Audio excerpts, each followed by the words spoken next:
On the morning of July 2, 2025, in a courtroom in Boise, Idaho, a 30-year-old former criminology student named Bryan Kohberger stood up and said one word, 5 separate times. The word was guilty. Guilty to burglary. Guilty to the first-degree murder of Madison Mogen. Guilty to the first-degree murder of Kaylee Goncalves. Guilty to the first-degree murder of Xana Kernodle. And guilty to the first-degree murder of Ethan Chapin. Now, folks, for 2.5 years, this case was headed toward one of the biggest murder trials this country has seen in a generation. And then, just weeks before opening statements, it ended with a plea deal. Kohberger admitted to everything, and in exchange, prosecutors took the death penalty off the table. And here's the thing, that deal split the victims' families right down the middle. Some of them called it mercy. No circus, no years of appeals, a guaranteed end. Others called it a betrayal, because the trial was their one chance to hear the answer to the only question that ever really mattered. Why? Why these 4 young people, in that house, on that night?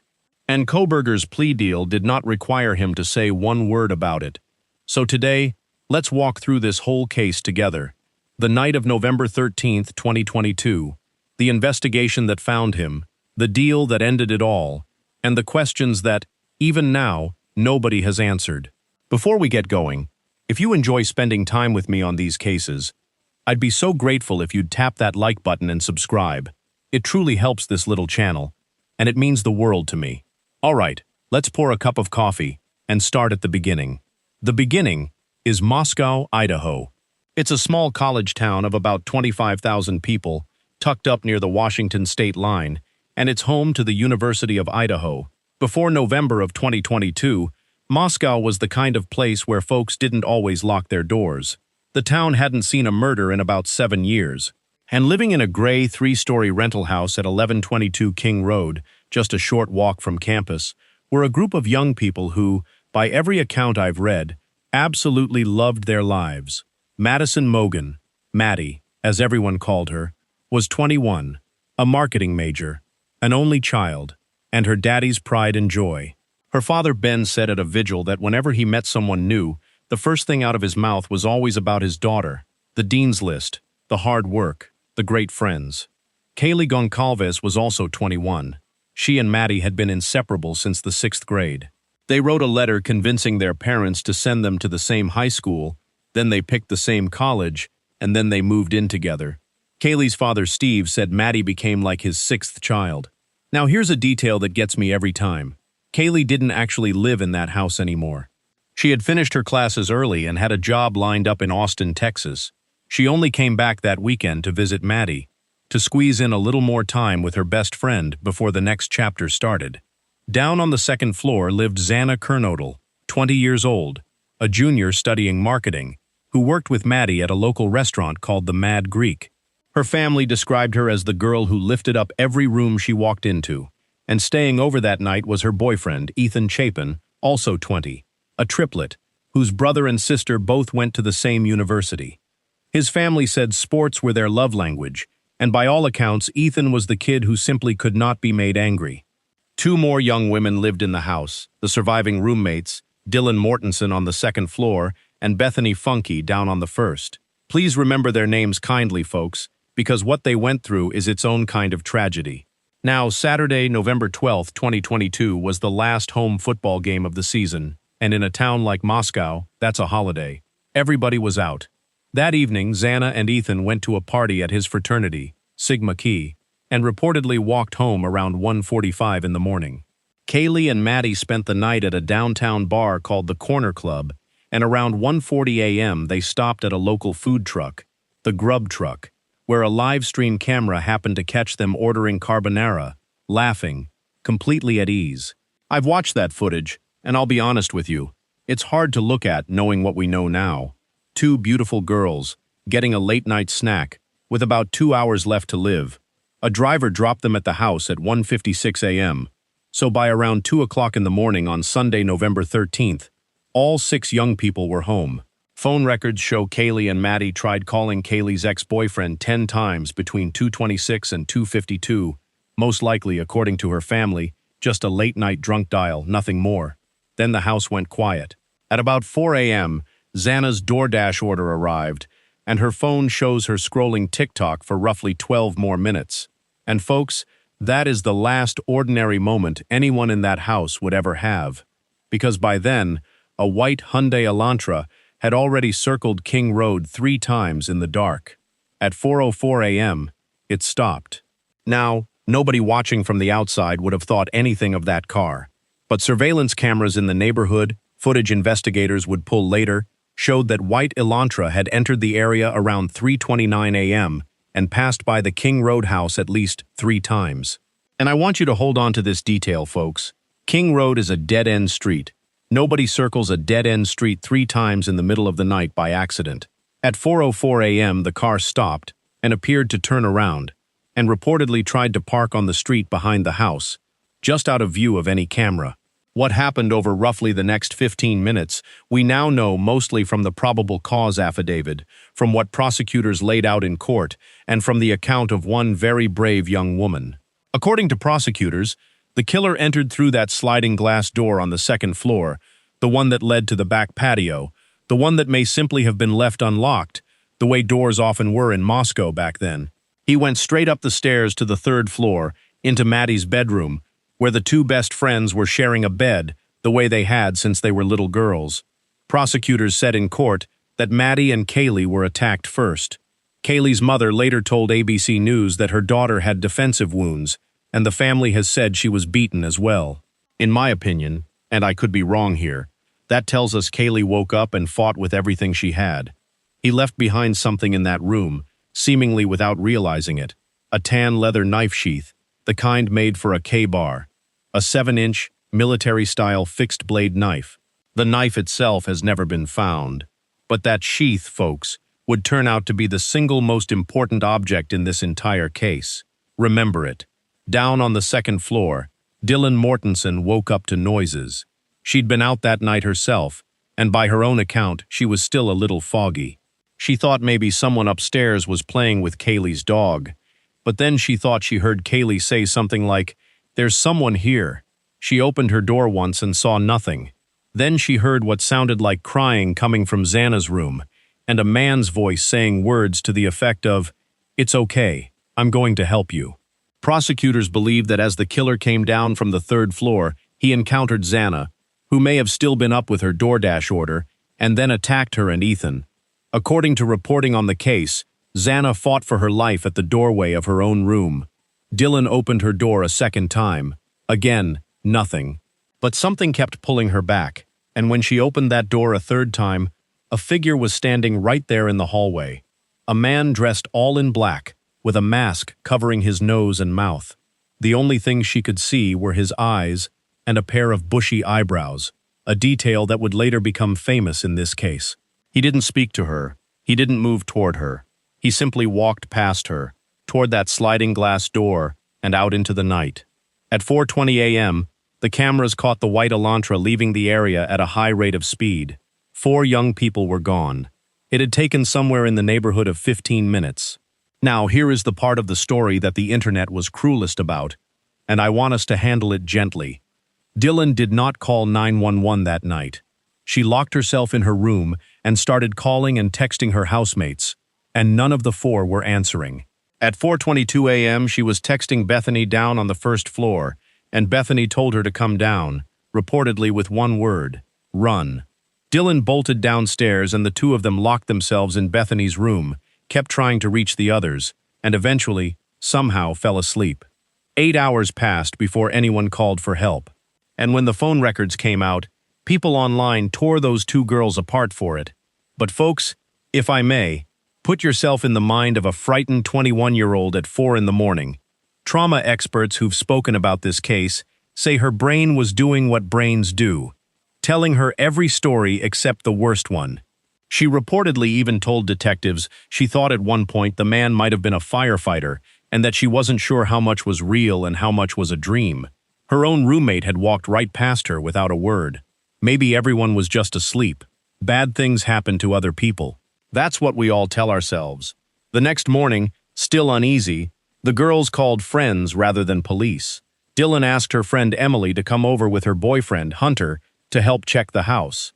Hunter led the way, and he was the one who reached Xana's room. And I give that young man enormous credit, because in the middle of seeing something no one should ever see, his first instinct was to protect everybody else.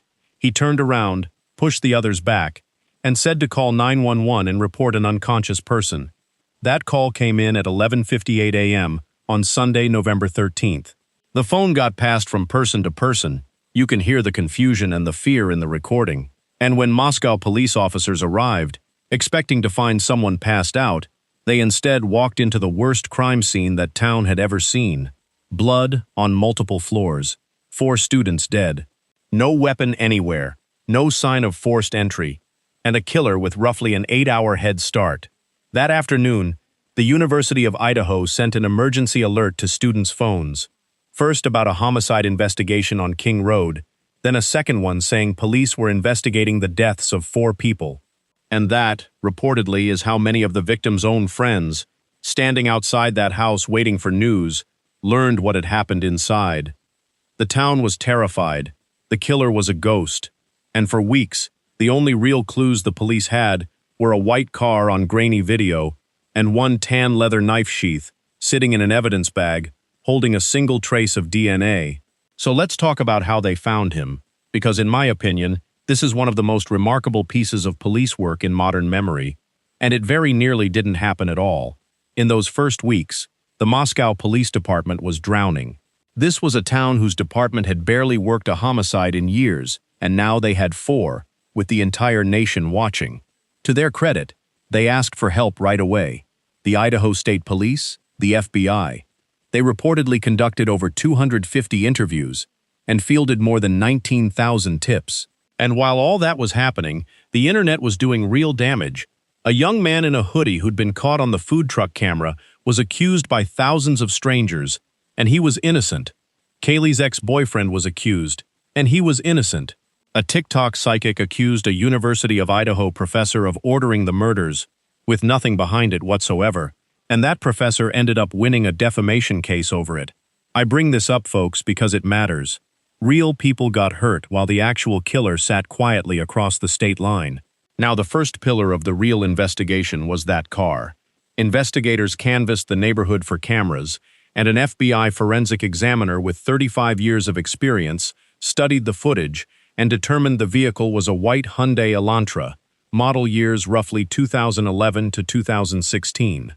On November 25th, Moscow police quietly asked law enforcement everywhere to be on the lookout. And here's where fate steps in. 4 days later, a campus police officer at Washington State University, just 10 miles away in Pullman, Washington, came across a white Elantra parked at a student apartment complex and ran the plates. It was registered to a 28-year-old PhD student. His apartment sat about a 19-minute drive from 1122 King Road.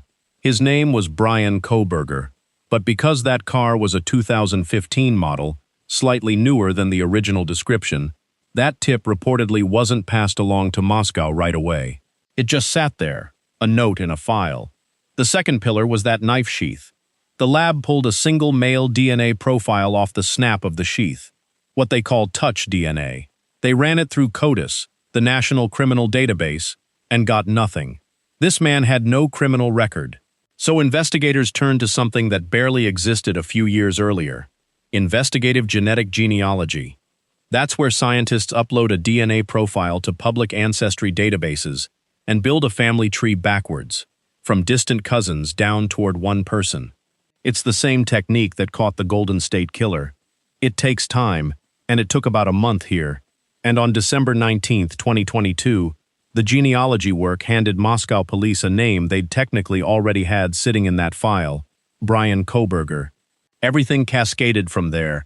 The lead detective, Corporal Brett Payne, pulled up Kohberger's driver's license photo and saw a slim young man with, of all things, bushy eyebrows, matching the one physical detail Dylan had been able to give. He drove a white 2015 Elantra, and when investigators pulled surveillance from around his Pullman apartment, there was that car, leaving at 2:44 in the morning on November 13th, heading toward Moscow. Then came the phone records. And folks, this is the part that stays with me. Kohberger's cell phone went dark at 2:47 a.m. that night, turned off or put into airplane mode. and it stayed dark until 4:48 a.m., when it came back on south of Moscow, taking the long, unlit back roads home. Now, why would a man's phone go silent for exactly the window when a white car was circling King Road? And it gets worse. That same phone had pinged the cell towers covering the King Road neighborhood approximately 23 times in the months before the murders, going back to July, almost always late at night, between 10 in the evening and 4 in the morning. And around 9:12 on the morning after the murders, hours before that 911 call, his phone reportedly traveled back and sat near that house for about 9 minutes. We may never know exactly what he was doing there. In my opinion, he went back for that sheath. But I could be wrong, and he has never said. So who was this man? And here's the detail that made the whole country's blood run cold. Bryan Kohberger was a criminology student. He'd earned a master's degree in criminal justice at DeSales University in Pennsylvania, where he studied under Dr. Catherine Ramsland, one of the nation's best-known experts on serial killers. Months before the murders, he had posted an academic survey asking criminals to describe, in detail, how they chose their victims, how they traveled to the scene, and what they did before leaving it. At Washington State, he was a teaching assistant with a reputation for harsh grading, and students later described comments toward women that were, reportedly, openly demeaning. He was fired from that position right around the time of the murders, before anyone knew what he'd allegedly done. By mid-December, though, Kohberger was gone.